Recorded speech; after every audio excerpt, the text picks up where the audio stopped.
Bapak Ibu sekalian yang berbahagia, Assalamualaikum warahmatullahi wabarakatuh.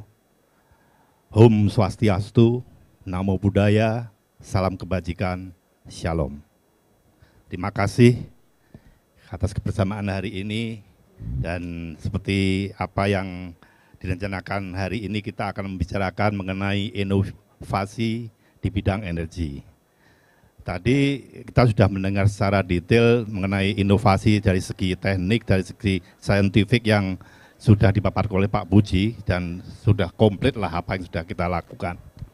Juga dari beberapa slide mengenai inovasi teknik yang untuk dunia migas dan pemboran, ada beberapa slide misalkan inovasi mengenai mata bor, inovasi mengenai data, inovasi mengenai tadi mungkin mat dan lain-lainnya ya. Tapi seperti tadi Pak Puji juga mengatakan, inovasi bukan hanya sekedar teknik, ada inovasi yang lain.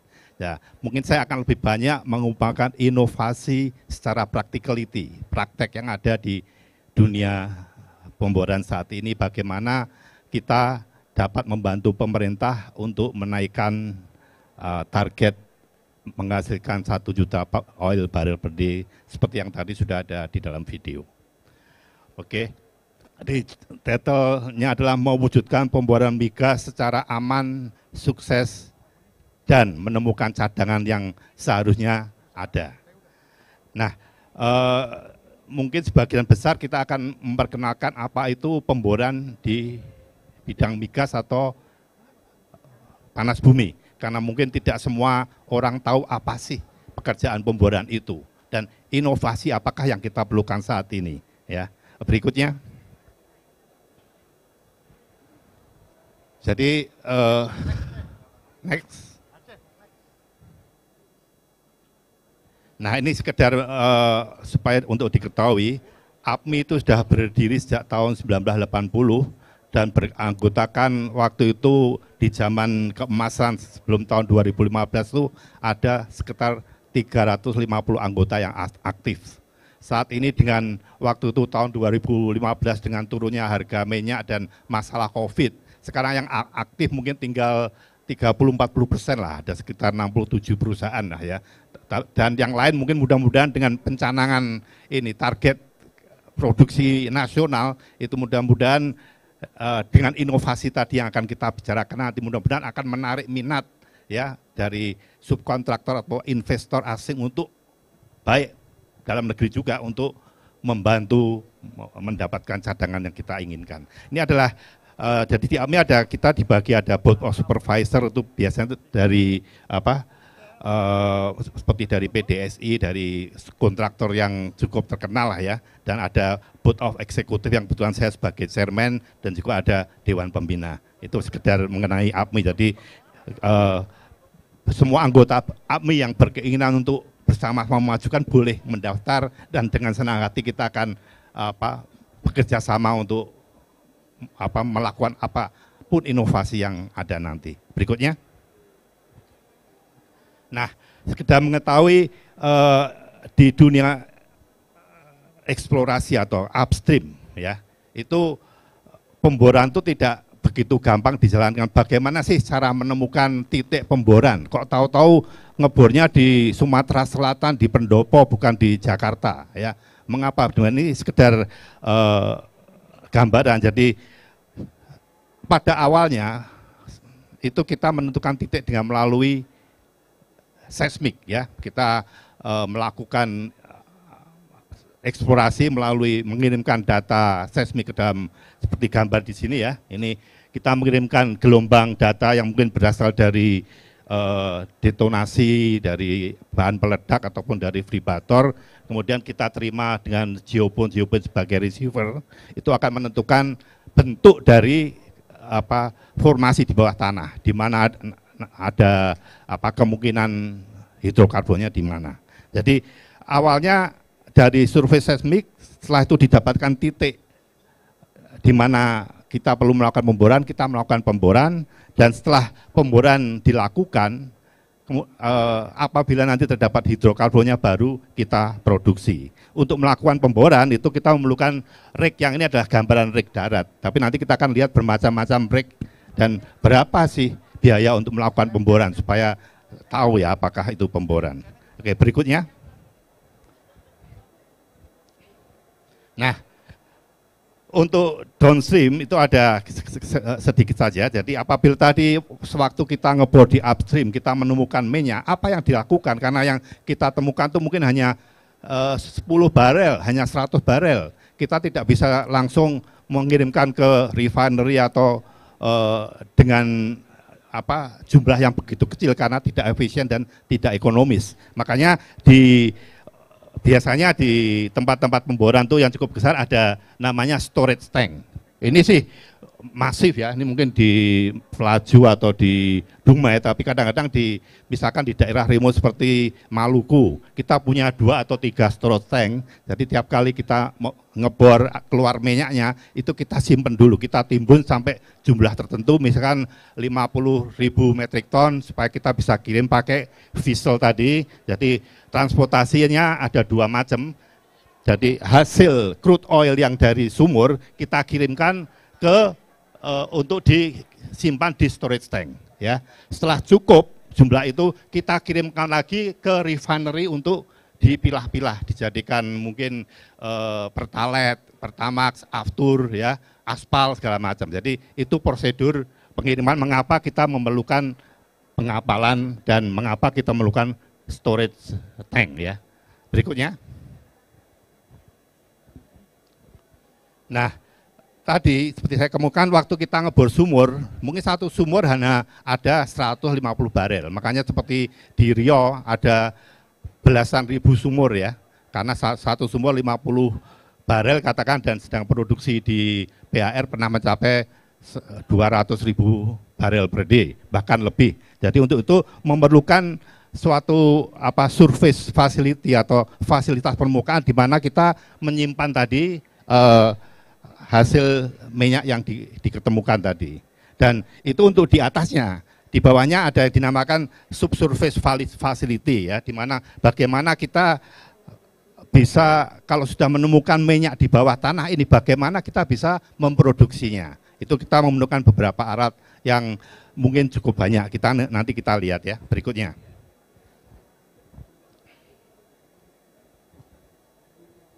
Next, tolong.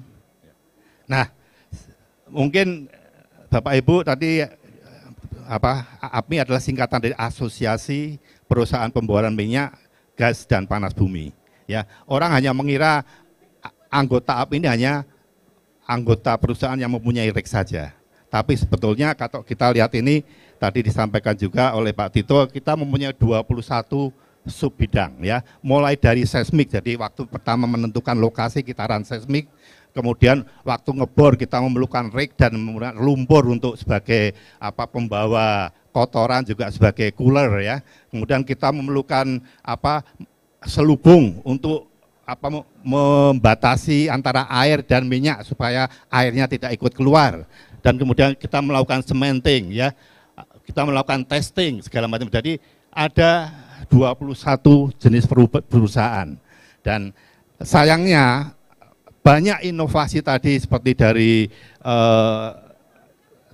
yang seperti dari geologics ya, dari yang lain-lain itu biasanya karena berdiri sendiri itu jadi kurang bermanfaat. Karena untuk melakukan inovasi itu sebetulnya perlu dilakukan, kata kuncinya adalah sinergi dan kolaborasi. Jadi bukan karena kemungkinan dari electric logging ada penemuan baru, dari dunia rig ada penemuan rig yang sekarang mungkin ada rig yang dipakai oleh CBM atau di luar migas dan harganya cukup murah, yang bila kita aplikasikan untuk pemakaian di sumber migas dengan modifikasi tertentu itu akan mengurangi biaya ya. Nanti kita lihat inovasi macam-macam, tapi kata kuncinya apabila masing-masing inovasi ini hanya dilakukan satu demi satu, tidak ada kolaborasi, hasilnya mungkin tidak akan dapat dirasakan. Tapi apabila disinergikan, kita akan mendapatkan hasil yang luar biasa nanti. Ya, jadi semua apabila nanti kadang-kadang begini ya, ada dari perusahaan minyak yang ingin melakukan inovasi seperti IOA, Enhanced Oil Recovery. Tapi kadang-kadang untuk mendapatkan subkontraktor yang tepat itu tidak bisa karena tidak tahu siapa. Makanya fungsi dari APMI ini menjembatani antara subkontraktor anggota APMI dengan 21 macam bidang tadi yang komplit untuk melakukan mulai dari survei sampai menghasilkan produksi minyak, itu kita kolaborasikan bersama supaya inovasi baru yang ditemukan itu bisa diaplikasikan. Ini yang seharusnya menjadi fungsi penting dari APMI. Jadi apabila Bapak Ibu hanya tadi menghubungi salah satu misalkan Geologics, ya mungkin tidak akan bisa terlaksana. Tapi apabila menghubungi APMI, mungkin kita bisa bantu untuk menemukan missing link yang lainnya, ya, jadi, supaya bisa menjadi sinergi. Berikutnya. Nah, ini adalah salah satu atau salah dua dari rig darat, ya. Apa bedanya? Ini dinamakan skid mounted. Skid mounted itu rig yang tidak bisa berjalan sendiri. Dia harus dibawa dengan alat berat lain. Jadi digandeng atau dinaikkan di low bed, mungkin begitu sampai di lokasi diletakkan di atas skid, ditinggal, ya. Jadi kita memerlukan kendaraan umum, kendaraan berat untuk membawa. Ada juga tipe yang mudah langsung rignya itu di atas truk. Biasanya untuk rig yang kecil. Jadi ini lebih efisien karena begitu datang ke lokasi, selesai berdiri, langsung ngebor, selesai rebah, langsung jalan. Ada keuntungan masing-masing, ya. Karena untuk yang skid mounted mungkin lebih stabil, lebih powernya bisa lebih besar, tapi mobilitasnya kurang bagus. Jadi dalam mendesain rig mana yang kita perlu rencanakan, itu kita perlu berbicara dengan oil company. Dan oil company juga perlu menanyakan, misalkan mau ngebor di daerah Irian yang remote, tidak bisa memakai rig ini, bagaimana cara mengirim rig ini ke daerah yang penuh hutan. Mungkin kita memerlukan rig yang kecil yang kita bisa terbangkan pakai helikopter, ya. Jadi itulah mengapa perlu sekali kolaborasi antara pemberi jasa dan yang melakukan jasa. Berikutnya. Jadi ada dua tempat di mana kita bisa melakukan pemboran. Kalau di Indonesia itu kebanyakan di land, di lokasi seperti di Riau, mungkin di Kalimantan, di Cirebon. 70-80% pemboran itu dilakukan di darat, ya. Karena lebih gampang ngebornya. Tapi biasanya ada kendala dengan penduduknya dan jumlahnya tidak terlalu besar karena biasanya itu hanya dari deltaik, dari zaman dulu tuh katakan sumbernya dari sungai, itu tidak begitu besar kalau dibandingkan dengan hasil yang dikeluarkan dari laut dalam. Ya, jadi dan harganya pun cukup berbeda sangat jauh. Tadi misalkan untuk rig darat tadi, ya, kalau kita ngebor sekarang, untuk kita katakan di Cirebon lah, ya, yang average, mungkin sewa satu hari itu untuk sewa peralatan semua itu 1,5 miliar, ya, 100.000 sampai 200.000 US dollar per hari. Jadi 1 sampai 3 miliar per hari. Tapi kalau kita menggunakan rig yang seperti ini, rig submersible, drill ship, ya, itu bisa mencapai satu hari sewanya itu 1 juta dolar. Satu hari berarti berapa itu? Satu hari aja itu sudah 15 miliar per hari. Jadi kalau sampai ada keterlambatan kerja 1 jam, kita itu sudah bayar mungkin sekitar 500 juta. Makanya dalam pemboran itu perlu dilakukan sinergi yang bagus, rencana yang bagus supaya biayanya itu tidak terbuat dengan sia-sia. Nah, apa sih bedanya dari rig-rig ini? Jadi ini tergantung dari kedalamannya, ya. Untuk ngebor itu kita perlu melihat kedalaman rignya.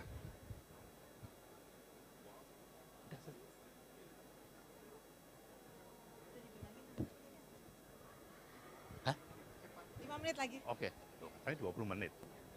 Oke lah, jadi saya langsung aja. Jadi ini bentuk-bentuk tadi kedalamannya, dari misalkan di offshore tuh kedalaman airnya 125 meter, ya, itu kita pakai jack-up. Semakin dalam kita memerlukan mungkin drill ship atau rig submersible. Ini tapi biayanya tadi kalau kita pakai jack-up biayanya mungkin hanya 100 miliar per hari lah. Tapi kalau tadi 15 miliar per hari. Tapi kalau kita pakai drill ship bisa tadi 1 juta barel, 1 juta dolar per hari. Ini untuk rig offshore ya. Berikutnya. Dan ini adalah gambaran rig untuk pemboran. Nah, bagaimana untuk banyak cadangan di Indonesia seperti di Cepu, ya, di Rokan itu sudah sumur-sumur tua, sudah ditinggal ya. Kalau kita memperbaiki pakai rig tadi sudah nggak cukup lah, nggak ekonomis. Jadi kita menggunakan yang dinamakan ini rigless operation. Namanya ada snubbing unit, namanya ini snubbing artinya snap in, snap out. Ya, itu untuk memasukkan dan mengambil pipa yang ada di dalam sumur dan melakukan perbaikan ya, untuk melakukan itu. Ada juga yang coil tubing. Coil tubing ini apa? Sebetulnya hampir sama, cuma casingnya itu lebih fleksibel, bisa digulung kayak tubing. Jadi lebih cepat operasinya ya. Ini jenis-jenis rig yang ada. Berikutnya. Nah, ini tadi untuk cementing, kalau kita sudah ngebor suatu sumur, kita perlu pasang selubung untuk supaya tidak terjadi kejadian seperti Lapindo ya, untuk supaya tidak ada aliran migas atau minyak ke permukaan, itu kita harus melakukan cementing memakai alat ini. Berikutnya. Ini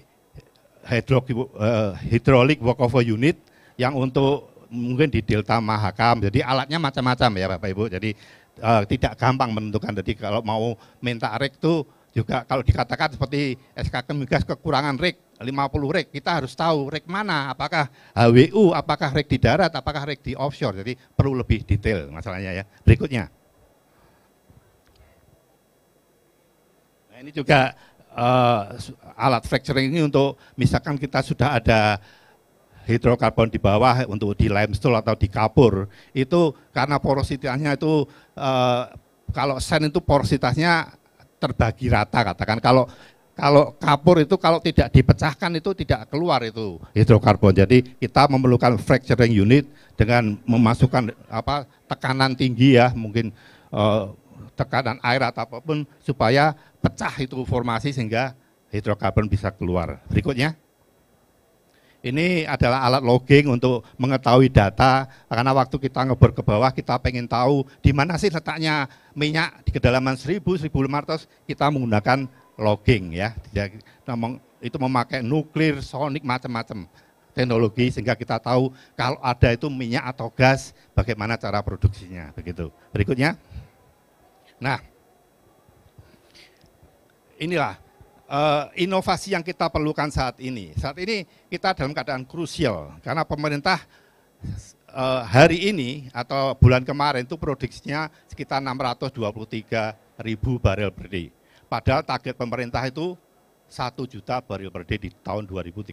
Bagaimana kita bisa mencapainya? Sementara karena kondisi sebelumnya itu harga minyak turun ya, tidak ada rig. Jadi sekarang mendadak pemboran katakan diadakan dengan masif tapi peralatan tidak ada dan cadangan pun dianggap sudah tidak ada. Inovasi apa yang kita perlu lakukan?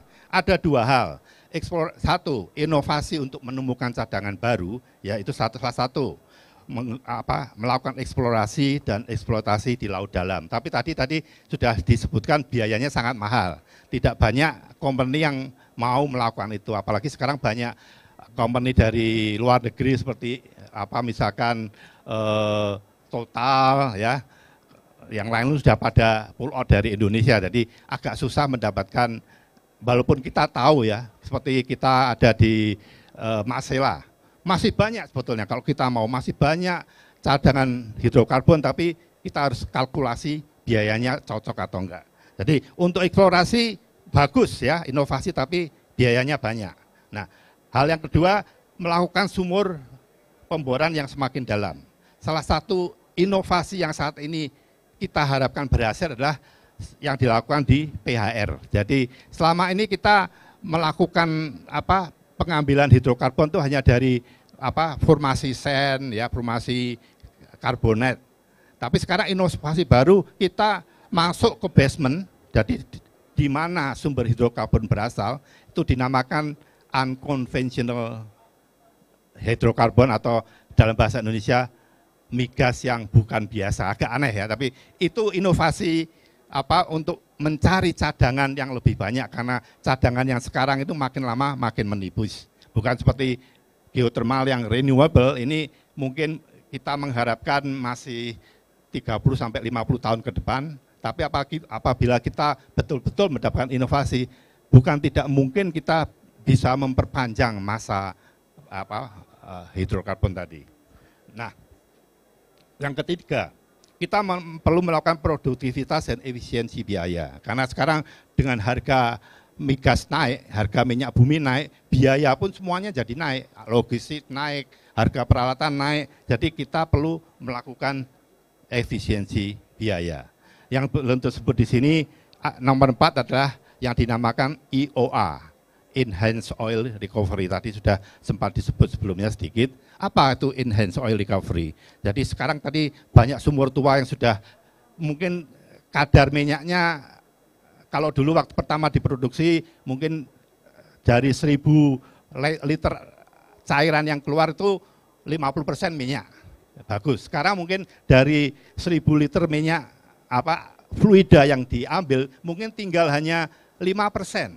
Ya, tapi itu kalau kita lakukan, kita istilahnya bahasa Inggrisnya kita petani, kita adakan dengan cara yang baru, mungkin kita bisa memperbanyak itu. Ya, jadi untuk itu kita perlu inovasi tadi, enhanced oil recovery. Sekarang ada inovasi dari perusahaan yang mau, oke lah, saya punya cara baru untuk menaikkan tadi kadar air yang sudah 100% turun bisa menjadi 90%. Sisa-sisa air kita keluarkan, tapi kan belum proven. Jadi biasanya akan perusahaan minyak, belum tentu dapat, nggak mau lah saya bayar.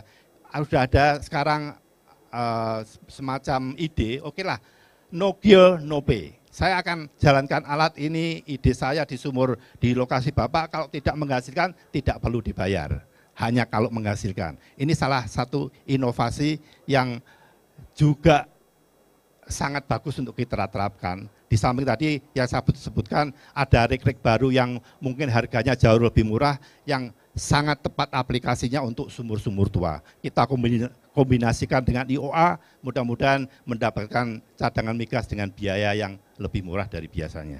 Berikutnya. Nah, apa yang sudah kami lakukan tadi Pak Tito sudah sebutkan, salah satunya adalah kita mempunyai database rig APMI. Kalau Bapak menjadi anggota APMI perusahaan, kita bisa melihat berapa jumlah rig yang ada saat ini ya di APMI, di mana lokasinya, kapasitasnya berapa. Dan berikutnya bukan hanya rig, tapi dari 21 jenis servis tadi kita akan juga lakukan supaya siapapun yang mau tahu apakah kita punya peralatan cementing yang cukup, bisa tinggal klik saja. Itu ya. Berikutnya. Nah, ini data rig kami sekarang rig onshore-nya ada 208 dan rig offshore 27, dan yang dalam kontrak 168, dan masih ada 67 rig yang idle, yang standby. Ini bermacam-macam keadaannya, ada yang siap running, ada yang perlu perbaikan total ya. Tapi apabila kita mau kombinasikan, mungkin dari 67 tadi bisa kita jadikan 30-40 rig yang siap bekerja. Tentu saja ini perlu tadi kolaborasi dan sinergi dengan pemberi kerja. Karena sekarang modelnya kalau mereka tender tuh, saya mau tender rig 45 hari harus siap. Enggak bisa sekarang. Rig yang ada tuh tidak siap bekerja, mungkin memerlukan perbaikan 3 bulan, 6 bulan. Jadi bukan yang perlu dilakukan oleh oil company, mungkin mempersiapkan, merencanakan pekerjaan itu untuk jangka waktu yang lebih panjang. Semacam itu. Berikutnya. Ini adalah database APMI ya, jadi dari lebih detail ini berapa yang ada di kontrak, berapa yang idle. Berikutnya. Nah ini yang terakhir, jadi kesimpulan. Bagaimana kita dapat mencapai produksi minyak 1 juta barel dan 12 miliar kaki kubik feet pada 2030 tadi.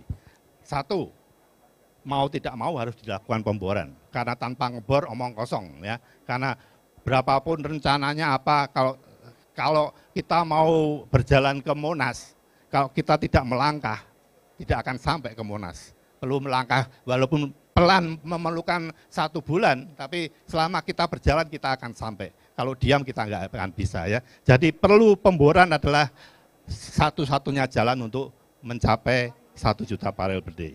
Dan itu membutuhkan investasi yang besar, ya. Makanya kita juga sebetulnya minta tadi kolaborasi mungkin dengan bantuan dari BRIN, ya, dengan tadi kolaborasi baik mengenai inovasi maupun mungkin sekarang kita memerlukan financing yang besar, ya. Sementara seperti kalau kita ketahui kalau seperti PP Energi lah, mereka membangun perumahan, kontraktornya itu dibayar per temin, mencapai fondasi selesai 20%. Itu jadi ada uang yang sirkulasi. Di Migas tidak demikian, kontraktor yang membiayai mulai dari awal sampai selesai baru dibayar nanti kalau sudah selesai. Ini dengan kalau hanya ngebor apa adanya masih mampu kita, kalau untuk menambah tadi meningkatkan tidak mampu, jadi perlu mungkin inovasi baru mengenai cara pembayaran dan lain-lain. Dan membutuhkan SDM yang kompeten. Mengapa terjadi banyak kecelakaan akhir ini kan? Karena tadi mendadak diperlukan tenaga kerja yang ada katakan 1 juta. Dengan pencanangan baru diperlukan 2 juta. Tenaga yang baru ini dari mana? Kita nggak mau mengambil apapun yang ada yang tersedia.